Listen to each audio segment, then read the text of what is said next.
What's going on YouTube? Well, welcome back to another Fantasy Puck video. It's Chris, and today I'll be bringing you guys the Week 15 preview. Before we get started, just leave me a comment down below. Who do you have at second overall? I'm speaking strictly fantasy. Strictly fantasy. I want to know Matthews or Draisaitl and why.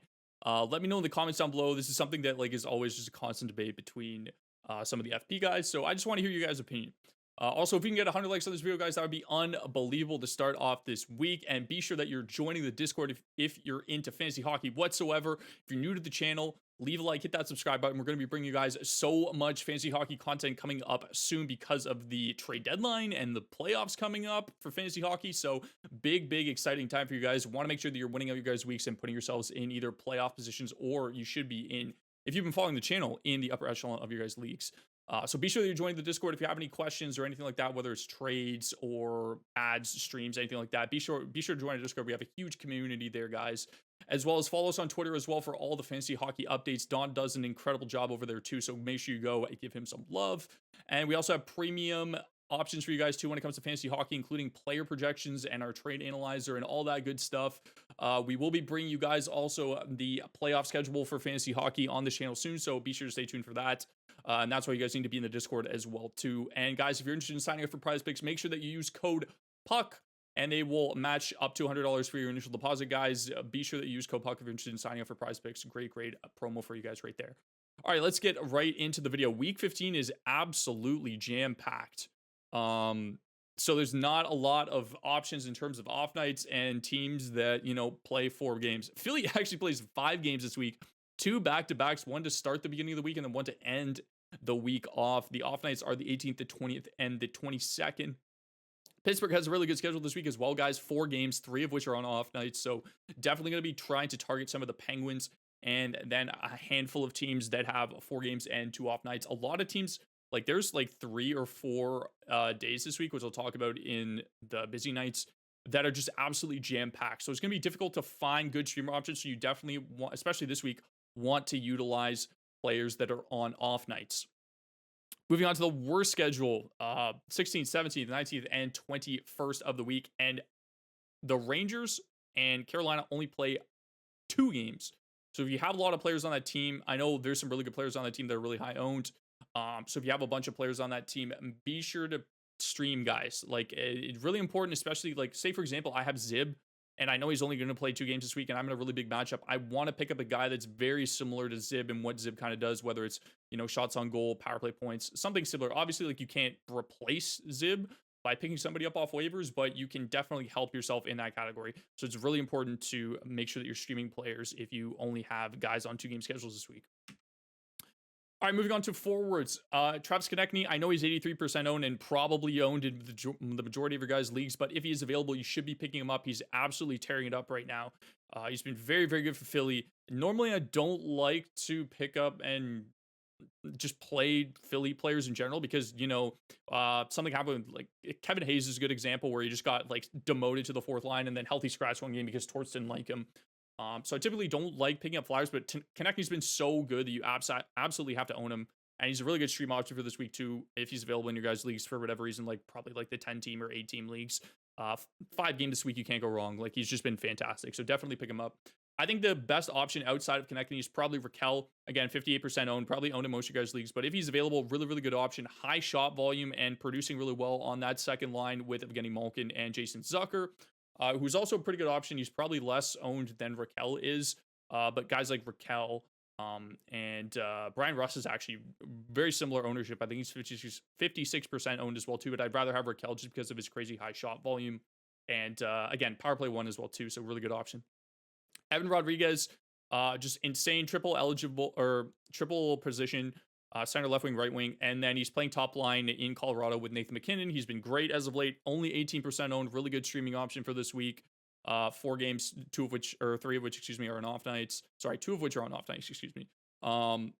Taylor Hall, again, nothing really special in that sense. He's playing 3rd line, which I'm not a huge fan of, but he is power play 1 and 56% owned. And Boston has a really good schedule this week as well too.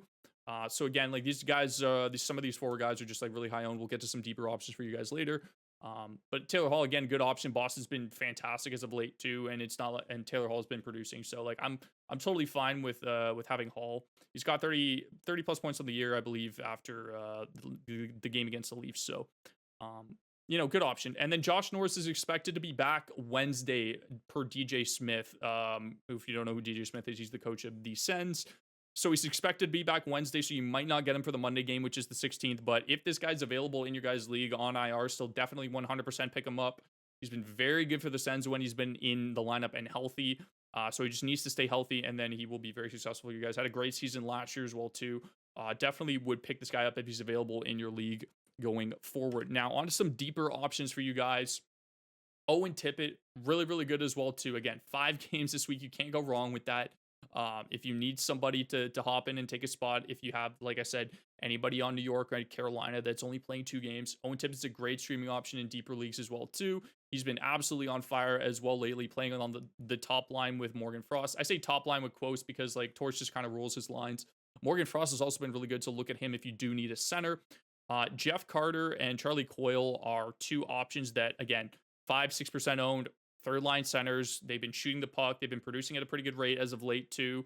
And just very similar options as well too. Pretty good face-off guys. Also, if you guys need some face-off peripheral stats and you're just looking for a streaming option for the week, again, really good options considering the fact that they're 6 and 5% owned and they have a good schedule this week. So I know Pittsburgh plays Ottawa twice, and I really like that third line matchup that Carter's on just because of how bad the bottom 6 of Ottawa is. So I really like Carter over Coyle, to be honest. But if for whatever reason somebody gets the Carter before you, definitely look at Charlie Coyle. He's been great as well too, and you can't go wrong with the Boston player right now. Like they're just unbelievable. Alex Newhook of the Colorado Avalanche is on the second line, and he does have exposure to rain. He's got 4 points in his last 5 games. Doesn't shoot the puck quite as much either, but if you guys need good exposure and a guy to stream that's literally 2% owned in like really, really deep leagues, I like Alex Newhook. He's center left wing eligible. Again, you get exposure to Rantanen. JT Compher's been pretty good as of late too, but Newhook's starting to produce, and he's somebody that I've kind of kept my eye on just because of the fact that I thought he was going to play second line center for the Avs coming into the season, and that hasn't really panned out for him. But 2% owned and he's starting to produce. He's been hot lately. Definitely pick him up. Speaking of guys that are hot lately, my kind of like last kind of bonus ad here is Eli Tolvanen of the Seattle Kraken. Ever since he got picked up off of waivers, he's had 7 points his last 8 games, including 5 goals, a bunch of shots and a bunch of hits as well too.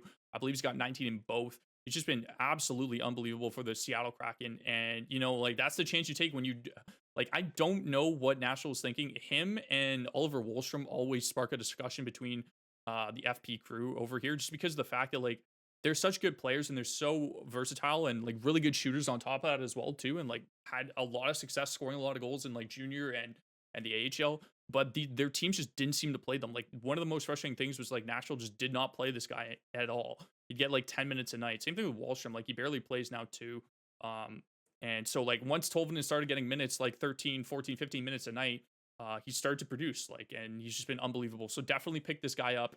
I'm going to be watching him very closely as well too. Really, really good prospect, I think. I'm not entirely sure what Nashville is doing when they decide to waive him, but really good streaming option. Really good pickup for you guys there too. Really excited to see if he can continue this going forward. On to D. Not a lot of great options again. It's tough with defensemen too, just because of how shallow they are as a position in general. I know Mike is a really big advocate of taking, especially when you draft, you want to make sure that you have good D, because they're just defense that are just completely useless at times. And it's just a very shallow position in general. So for those of you that are in 8 to 10 leagues, Tony DeAngelo might be available. He's been on an absolute tear. He's got 9 points in his last 10 games or something ridiculous like that. Plays 5 times this week too. Power play 1 from Philly.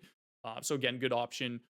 Provorov doesn't produce as much as DeAngelo, obviously, but he is 3rd in the NHL, I believe, in terms of blocks. So he's an absolute block machine. I personally have him on my team. Very happy that I was able to pick him up off waivers when he was a little bit less owned, but he's just been fantastic. He's a great peripherals player. So if he's available, I'd highly recommend picking him up if you guys count things like shots, blocks, hits. But absolute block machine. Love him. Speaking of block machines, Mario Ferraro just recently came back off an injury. He doesn't shoot the puck quite as much too, but last year was unbelievable in the hits and blocks category, and it looks like he's back to where he used to be last year as well too. Just smaller sample, just in the last couple of weeks there, he's starting to trend upwards. So really good option for you guys. 2% owned. He gets 2 off nights this week as well too. So if you need to stream a player that hits and blocks, like, and a lot of these guys might be unavailable to you guys just because of their ownership, Mario Ferraro is a really good option. Connor Clifton, I'm surprised how owned he is, but then I looked at how many hits he has, and this guy's absolutely insane. He's 8th in the NHL in hits. Really, really good in terms of just getting those peripheral stats. He's got 31 this month. I think he has 31 hits, 31 blocks at the time of this recording. So again, if you need those peripheral categories as well, I'd probably lean more towards Clifton over Ferraro. And then if Provorov's available, obviously you take Provorov. If Provorov's not there, you take Clifton. If Clifton's not there, you take Ferraro in terms of just like hierarchy for if you need those peripheral stats. Over 60 shots too, which is pretty good for a defenseman that's just like kind of defensive. But again, Boston has a really good schedule this week as well too. And then lastly, we got Ty Smith of the Pittsburgh Penguins. Power play 1 defenseman. Letang is still out right now.